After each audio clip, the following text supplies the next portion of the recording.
Hi everybody and welcome back to my channel. We are back with a little bit of a different tutorial, but I'm going to share some things with you about why I decided to bling this book. This is one of my favorites and I can't wait to tell you, so stick around and stay tuned for today's video.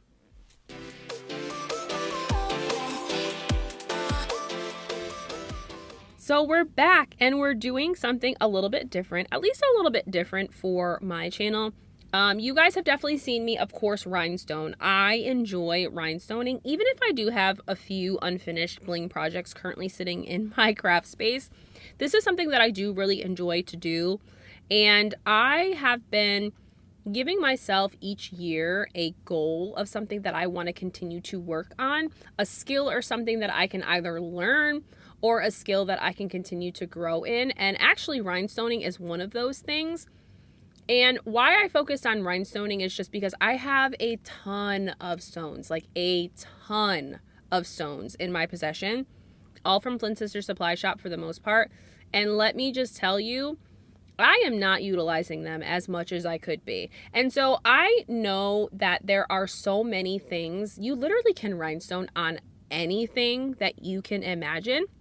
And I really want to try some different things. I'm very used to and comfortable rhinestoning on keychains and rhinestoning on tumblers and, you know, rhinestoning things that are pretty basic flat surfaces, right? Like that stuff I'm really comfortable at doing, but I want to try some different things. So this was kind of the first step in trying something that was just a little bit different for me. I did start this in my Facebook group, which is Leisha B Creative Community.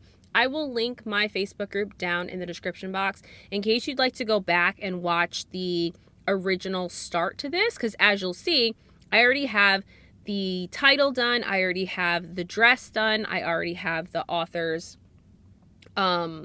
name done, and that was all done while crafting inside of my free Facebook group. So feel free to go and join that over there. And now I'm working on, you know, the background and such of this book. This is one of my favorite books by Lucy Score, who is one of my all-time favorite authors, by a thread. It was such a cute romantic comedy story, and that is sometimes the vibe that I need, especially in today's day and age.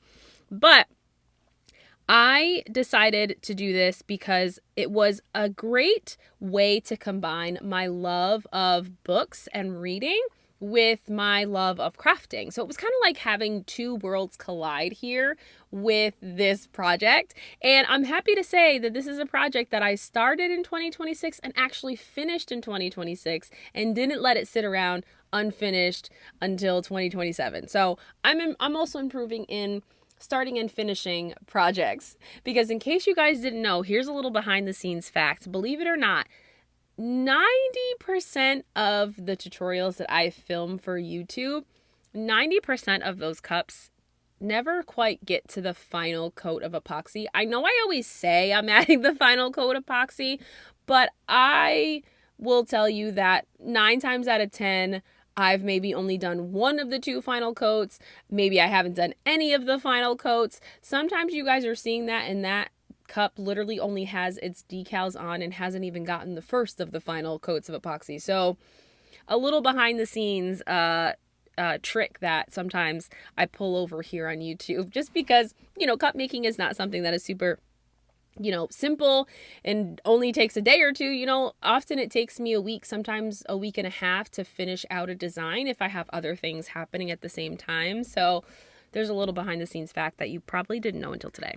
Anyway, back to what we're doing here. So we're just filling up the background of this book. I'm using neon pink stones from Flint Sister Supply Shop. They are currently hosting a 15% off sale, and you can also use my code Leisha, which will save you an additional 10%. So you're saving up to 25% off of rhinestones, vinyl, epoxy, and their new formula epoxy is amazing. Amazing. I just used the last of my old formula yesterday, and so I had to dig into my new artist cure. And oh my gosh, the way that it mixed so easy, it went on like butter. Oh, amazing. Anyway, this is not an epoxy tutorial, but I wanted to throw that in there in case you guys are looking to stock up. I know that I need to head over there and get some more epoxy, because I know I'm going to be going through this batch of Flint Sister Supply Shop epoxy real quick. So we're filling up the back with all of these stones. I always, love to do scattered method. That is my preference. But believe it or not, guys, there are so many different styles of rhinestoning patterns that you can do on cups, on clothing, on shoes, on cars, on whatever you can think of, you could basically bling. And I am hoping to explore some of those different style patterns using different style stones. I usually work a lot with glass stones. I do also work sometimes with resin stones. But believe it or not, you can even get stones that are in different shapes. Like, there's just so much in the bling world that I feel like I haven't really exposed here on YouTube. And so I'm going to be taking you guys on a ride a little bit with some of my tutorials coming up in the future that are going to feature a lot of different styles of rhinestoning, as well as using different glues and adhesives. I know that's one of my biggest questions that I often get on my YouTube videos about rhinestoning is what glues I use. And so I did do a tutorial, honestly, I think it was at least a couple years ago at this point, that I showed 3 different rhinestone glues, but I have expanded in the different glues that I have been trying out and testing for myself. And so I want to be able to do an updated video of that, or at least feature some of these newer glues in future tutorials where I am working on blinged items or rhinestoning something fun and taking you guys along for that journey. So this is a tedious process, of course. It's not a simple process, but it can be so relaxing. I love to just sit in rhinestone and watch, my favorite shows, listen to music. I can do this anywhere. Unlike when you're making cups, like I can't like take a tumbler and glitter to my bedroom and glitter, but I can take a rhinestone project to my room to watch TV in the comfort of my bed and bling something. So I love rhinestoning for that fact too, because I can rhinestone while I'm sitting on the couch. I can rhinestone in my bed, at the kitchen table while I'm making dinner, at my desk while I'm supposed to be working, or when I'm in a meeting and I just need something to do with my hands. And so that's what I love about this craft, is this is a craft that very much is easy to travel with and easy to bring into different spaces to be creative, but also have to be paying attention or doing something else, because I am a multitasker. I don't know how to just sit and do one thing. It's just not in my nature. It's not part of who I am. So as you can see, I kind of did a lot of this off camera. I'm obviously not showing you all of the steps because this video would be probably 4 hours long between if I didn't speed up the clips and I filmed it, in real time and filmed every single section. This definitely would probably take like 4 to 5 hours. I am still in the beginning stages of getting faster at rhinestoning. But we'll get there. We'll get there. With practice, of course, comes a little bit more with the speed, of course. And, this is just my process. Today I am using Liquid Fusion. I'm not sure if I mentioned that earlier. That is by far my favorite glue. But, of course, Liquid Fusion is not always going to be good for every substrate you're going to be using. I wouldn't use Liquid Fusion on something like a pair of leather boots, or use it on like a jersey or a shirt or something. That wouldn't be a good use of that glue. But I do frequently use Liquid Fusion for things like tumblers and keychains and most things that I'm going to be adhering rhinestones to. But there's so many other adhesives out there that can also be used. And sometimes, depending on what you are going to be rhinestoning on, depends on what glue or adhesive you need to use. So I am hoping to do a little bit more of an in-depth video on that as I'm beginning to learn. Now, again, I'm not a pro when it comes to rhinestoning. I know some stuff, I have researched some stuff, but of course I don't know everything. So I'm going to share with you guys any of the knowledge that I come around to seeing and sharing that with you guys, of course, throughout my tutorials.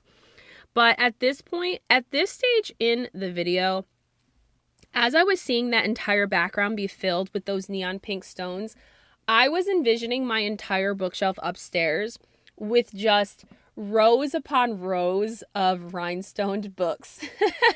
I don't know how long it'll take me, but I promise you this will not be the only book that I rhinestone. I promise you there will be quite a few that I have in mind that I would love to see with some bling on the front of them. So you'll have to follow me over on my book talk or my Bookstagram and see what else I end up getting my hands on to rhinestone, because this is just too fun. And again, a really easy project to get into and get started. This is something that even my son loves to do, is like rhinestoning little things like keychains and stuff, because it's so, you know, easy. Like, it's an easy craft to teach. It's an easy craft to do once you've gotten started. And it definitely is an easier craft to get into than it is tumbler making. I love tumbler making, but of course there's a lot of steps that go into making tumblers. Whereas for rhinestoning, although sometimes the cost is a little bit more depending on what quality rhinestones you're going to be buying, the ease of learning is definitely a little bit simpler and more youth friendly when you're going to be rhinestoning or blinging something versus getting into working with epoxy and resin. So of course, you guys already know, I love how this is coming together. I feel like I say that in every single tutorial, but I only share the tutorials with you guys of things that I absolutely love. Yes, there are some times which I'll even share with you guys some fails and things, but of course I'm only going to show you guys the things that I actually enjoyed making, because it makes for a way more exciting video if I'm excited about what I'm creating than if I made something and I'm not so excited. So I love seeing this come together. We're going to put on the last few stones in this corner, and that will be it. But I do encourage you, if you have questions about rhinestoning, questions about tumblers, questions about anything I do on my channel, please feel free to comment those down below. I know a lot of you kind of watch videos, you know, you're silent watchers, or you join the premieres, but you're kind of silently watching and don't often engage. Please feel free to introduce yourself down in the comment section. I love reading you guys' comments. I love seeing where my videos are reaching out in the world. So I really do enjoy the time that you guys put into watching the videos that I put out, because I do truly love what I do. It's fun to be able to share the different crafts and things that I'm creating for my own, you know, mental health and just enjoyment. And so I love to see and hear that other people are enjoying these too. So if you ever have ideas, you have questions, you have things you'd love to see me bring to my channel, please don't hesitate to comment down on any of my videos. I check those quite often and frequent, and sometimes get a lot of great ideas for future tutorials to bring to my channel that come directly from those of you who watch it. So thank you guys, of course, so much for being here, for watching all of my videos, for sitting through all of my voiceovers, which sometimes never have anything to do with what I'm even doing. But I appreciate you guys being here and taking the time to watch me craft and hopefully learn a little something, and tuning in each and every week that I put out a video. Again, this was a labor of love, but I am absolutely obsessed with how it came out. I hope you enjoy it too. Thank you guys again so much for watching. This is the final look. So cute, and it's already displayed on my bookshelf. But thank you guys again so much for watching. I will see you guys again next week in a brand new tutorial. Bye!